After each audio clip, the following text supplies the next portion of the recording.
up, it's ready, steady, feast, and time for our Stone Age special. So let's see what our guest has brought along. Please welcome, Nug. Nug! No, Nug. Right, let's see what exciting ingredients you brought along for us to cook. Nug! Ooh, look at that, a lovely chunk of free-range mammoth. Mammoth! Great choice. And your second item? Oh, another chunk of mammoth. And your... Nug! More mammoth. Fourth item? Moo? Oh, that's more like it. Some lovely, succulent, early blueberries. And finally? No! Oh, that's a shame. More mammoth. Well, I don't suppose you get many vegetarian Stone Age men. So how are we going to cook this? No! No! Let's just eat it raw. Nug! Oh, come on now, Nug. Nug! Oh, berries everywhere. Maybe back for you, woman. No, you won't be back for me. My husband owns the network. Maybe back. No, you won't. Hello, welcome to Ready Steady Feast. My first guest today has travelled all the way from ancient Egypt. Please welcome Cheops. Hello there.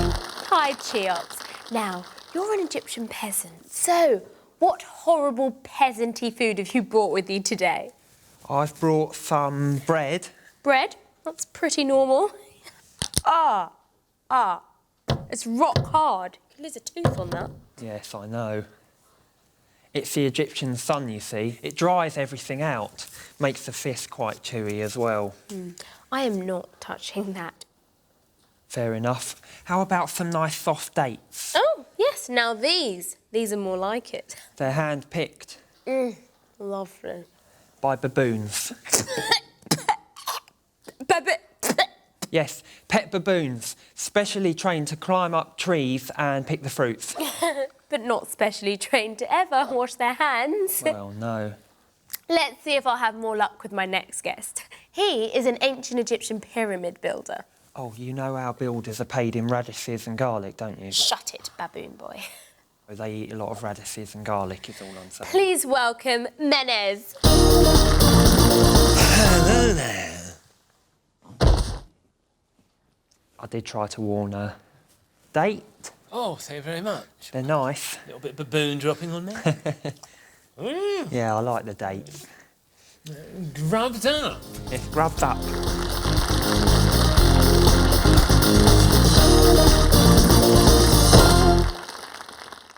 Grub's up. It's ready, steady, feast, live from the siege of Orleans, where the food ran out about 3 months ago. We're starving, literally. So let's see what our contestants have brought along to cook. Please welcome Philippe and Jean-Claude. No, definitely no. So Philippe, what's your first item? Well, we have a beautiful apple tree in the garden. You brought along an apple, wonderful. Well, no, obviously we ate all the apples months ago, so I bring along a branch. Delicious. My second item, an old boot. Leather, lovely. We'll boil that up for a couple of days until it's just like some beef, some stinky beef that someone's been walking on for a year. Ici, my third item. Sultanas. Rat droppings. And here's my final item, the rat. Where's the rest of the rat? Well, I got a little bit peckish on the way over. OK. Well, Philippe's brought some wood, an old boot, some rat droppings, and half a rat. So let's see what Jean-Claude has to offer. I've got 5 sausages. Wow, where did you get them? Grub's up. Welcome to Ready Steady Feast. Now, aye me hearties and shiver me timbers. Please welcome aboard the infamous pirate, Captain Ned Lowe. Oh, right back at you. So, Pirate Ned, what have you got for us? Salted meat?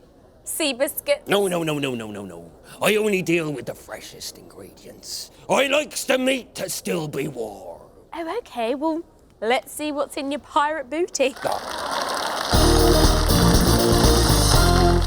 There we are, fetch out the bag.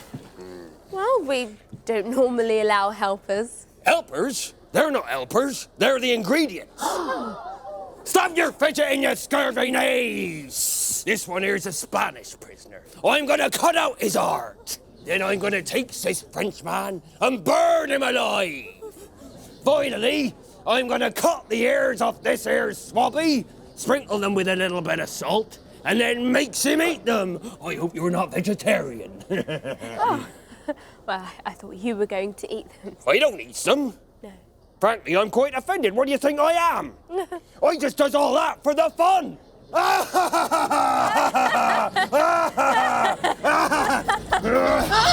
Grub's up, Jim, lads!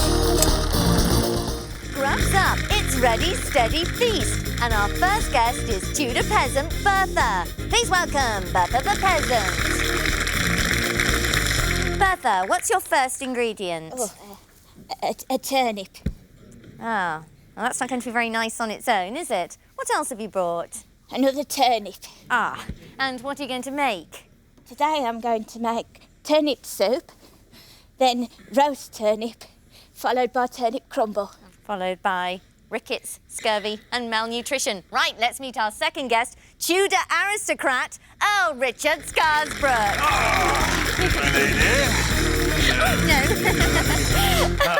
Earl Richard, what have you brought with you? I brought a whole salmon, a swan, wild boar, yes, a haunch of finest venison, and a pie. What's in that pie? Just starlings. Oh, so what are you going to make? I'm going to make baked salmon, pig stuffed with swan, and a whole roast deer. Followed by bloatedness, a nasty case of gout and life-threatening diabetes. Hey, you should eat more veg. Yes, I suppose I could do with more vegetables. I'll take the turnips. Oh, isn't that a little bit mean? Nonsense! She can have the scraps after the dogs have finished with them. Oh, it'll be just like Christmas, only better. Grub's up. Don't touch me, Bertha. Hello, I'm Thomas Farriner, a baker from 1666, and I've cooked a lot of things in my time. But now, I'm going to show you the thing I'm most famous for. Yes, today, I'm going to show you how to cook London. First, you'll need a long, hot summer, so everything's nice and dry and easy to burn. Next, you'll need a row of wooden houses, like these ones from London's Pudding Lane, where my bakery is. Do make sure you pack your houses in nice and tight so the flames can spread quickly. Of course, this is just a model. Real houses from a London slum are much, much smaller.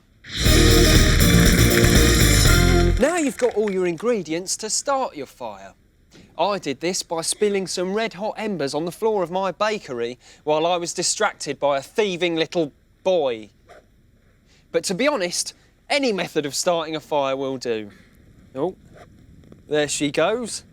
Wonderful. Now, I like my London nice and crispy, so I'm just going to let that burn for a while. A few days should do it, while I welcome on our guest, famous diary writer Samuel Pease. What have you got for us, Sam? Some expensive Parmesan cheese and a collection of fine wines. And what do you suggest we do with them? Bury them. Bury them in the garden, my boy, so that the fire doesn't get them. Good tip. So there you go. If your London's cooking, make sure you bury all your treasured possessions. Samuel Pease, everyone. Now your London should be cooking away nicely by now. The flames leaping from street to street, almost as fast as a man can run. And pretty soon, you'll have a great fire of London.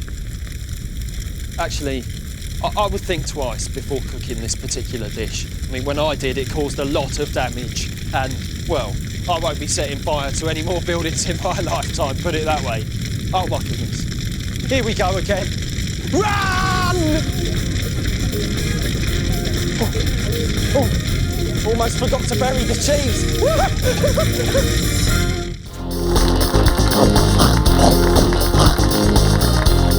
Lay the table, it's ready, steady, feast. And joining us in the kitchen this week is His Majesty, King George III. Oh. You seen the royal doctors? No. Oh, thank heavens. For some reason, they think I'm not totally sane. Chicken ball! I know it's absurd, isn't it? Still, they can't stop me gardening. Cooking. Isn't it? Must be these lights. So, what have you brought for us today from your royal kitchen? Well, today I brought a lovely bit of beef. Oh, nice. And how are you planning to cook it? Cook it? I'm not going to cook it, I'm going to plant it. You're going to plant a piece of beef? Yes, I can't think why nobody's thought of it before. You simply get yourself a bit of soil, there we are, dig a hole, pop the beef in, and in 6 months' time, you could have your very own beef tree. Or more likely, a lot of dogs digging up your garden. Grub's up. There he is. It's the royal doctors. Well. How's the beef tree coming along? Come here, sire. It's a good job I brought a sandwich. Grub's up. Grub's up. It's ready, steady, feast. Today's guest is a Victorian gentleman with the most unusual diet in history. He's eaten stewed blue bottles, squirrel pie, mouse on toast. He's even eaten roast giraffe. What on earth is he going to bring along today? Please welcome Dr. William Buckland. Good day to you, madam, and may I say it's a deep honour for me to be on your esteemed entertainment programme.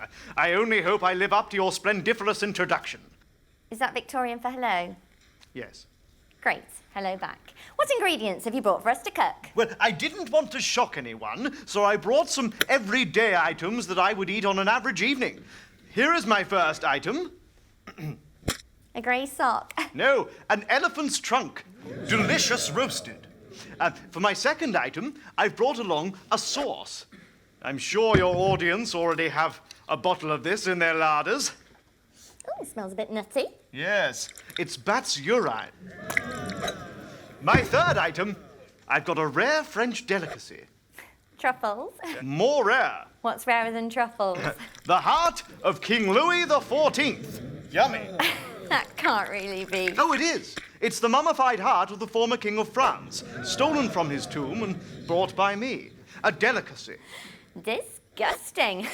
Dread to think what's next. Still, what could be worse than a 100-year-old human heart? For my final item, I've brought along a pound of sprouts. Sprouts? That is disgusting. Grub's up. No sprouts here, sunshine. Put them back in your little bag. Well, I've got some panther. I don't want your panther. Grub's up. It's ready, steady, feast. Joining us today is a German soldier who comes directly from the trenches of the First World War. Please welcome Paul Balmer. No. Thanks for coming, Paul. I see you brought a bag of food with you. Well, yes and no. This is ersatz food or fake food. It's what we have to eat in the trenches. Now we have run out of real food. OK, well, why don't you show us what you've got? For sure. So, my first ingredient is ersatz pepper. Pepper? No, ersatz pepper. We ran out of real pepper. This is just ashes from the fire. But we are glad of it. It takes away the taste of the bread. What's wrong with the bread? It is made of beans and sawdust. Oh. And this is ersatz coffee. This we make by mixing the nuts with coal tar and sugar. That sounds terrible. Well, it is not so bad, actually. Then we ran out of nuts and sugar, so we had to mix coal tar with the turnips. That is horrible. Yeah. Well, you think that's horrible? You should try ersatz meat. This we make from spinach, potatoes, and ersatz eggs. Ersatz eggs? Potatoes. So basically, it's potatoes with potatoes. That doesn't sound that bad. Oh, no? Well, we fry it up using the fat made from boiled down rats. Disgusting. Well, maybe I'll have more luck with my other guest from the First World War. Please welcome Mick Wall. He was a milkman in 1917 London. Mick, what have you got for us? Well, I've just brought in some milk, watered down to make it go further. It's illegal, but I thought it was a good idea, what with all the shortages. Nothing wrong with that. Ask him where he found the water. Where did you get the water from? Oh, I'd rather not say, really, but if you do find any brown bits floating in there, just fish them out. Oh, look! Sausages!